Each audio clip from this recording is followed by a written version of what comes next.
is London broil that I marinated. I guess the big piece, I'll throw that back in the freezer. We'll do the small pieces. Let some of the marinade drip off.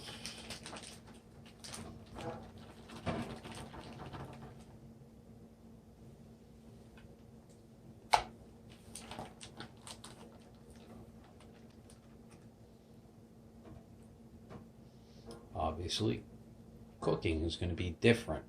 I can't cook the way I'd like to. Alright, I got one big one left. I'll throw that back into the freezer. I smell lots of garlic.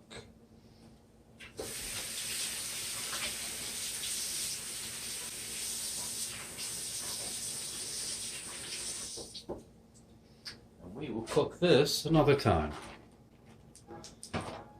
I have 3 separate pieces of meat, all different sizes, which means they all require different cooking temperatures.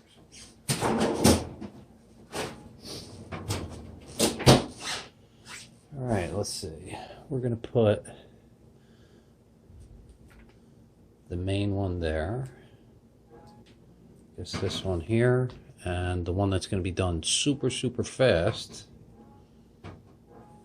out here. I want to throw this on the stove on high. I want to sear both sides. Keep the moisture in. This is going to be hard. Usually I'm used to doing 2 large identical ones. Now I'm doing all separate sizes. So make the best of what you have in life. That was one London broil that had to get cut up because there was veins. Ugh, just it looked horrible. The other one was all right. Alright, after about 5 minutes of frying, this is what it looks like. I'm going to try to get rid of some of the juice, but there really is no juice. Flip them over. This one's going to be done. This one's going to be done. I'm getting no browning at all. These have been marinating in the freezer. Well, first in the fridge, then in the freezer. Notice I'm flipping it. Got a little browning here, a little browning there. Really anything there. And we're going to throw it back on for another 5. Alright, another 5 minutes in. And you'll see some of that moisture still there. Got a little browning there. We already know that one's done. This one, you see how it still needs to be cooked there. What we're going to do is, we're going to do this edge piece first. Oh, can't even grab it. We're going to cook it like this for a little while. We've got a little browning over here. I'm going to flip this one, do the other side there. Try to get it away from the moisture that's developed. And we'll do it this way.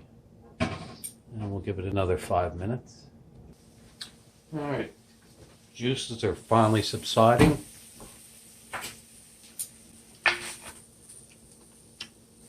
That's what I'm talking about. Sticking. Now what we're going to do is, actually I should do that side. We're just going to let it sit on the pan and sizzle up a little. This one should be almost perfectly medium rare. A little bit. That little piece that was there, that was marinated. Bam! It was like crazy. I ate it. It was the moistest piece of well done steak I've had in my life. Probably because it was so small. It absorbed so much of that flavor.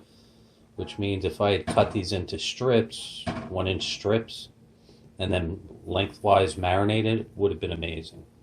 So I'm just going to let it sit on the hot pan on the table. Cook through a little bit more. Take this piece off and recook this one a little bit more. And we're going to be done.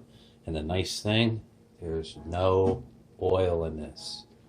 This is the red copper pan. And it is amazing. Because I'll just put this in the sink, let it soak overnight. And it'll be clean. No problem. In the commercial, they don't do anything like this. This is like extreme cooking. If you look already, got that nice brown. The moisture starting to come out again. Same thing here. This adds flavor, builds character in the meat. Alright, hit another pause.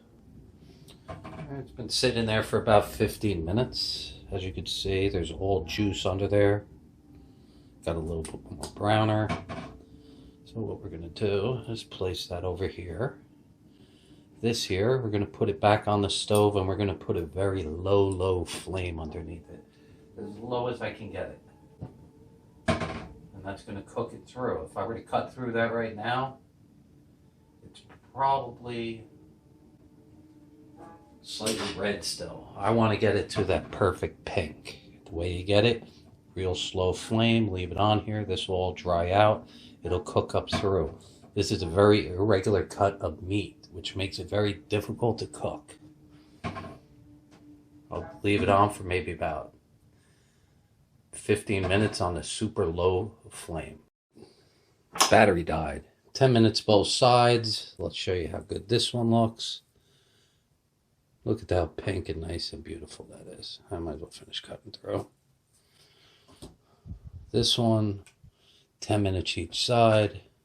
Let's soak up some of those juices. Give us a cut. Well, we're going to cut it this way. See, it's running this way. See if we have to cook it a little more.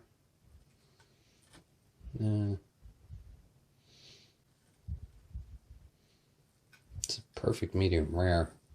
See the pink, it's still a little color to it. And that's how I red copper pan it. Just going to throw this in the sink, let it soak overnight, and wipe it clean. Nice.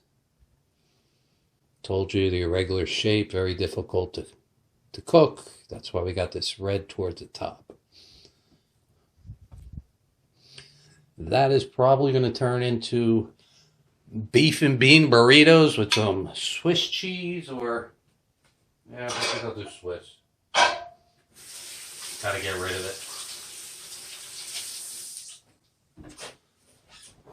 it. Hope you liked it. Red copper pan, fried, London broil, marinated in a herb and garlic marinade. Marinated a day in the fridge, then frozen, then defrosted, and then cooked. We have another one that went back in, and we're going to do something else the following day. So, hope you like this.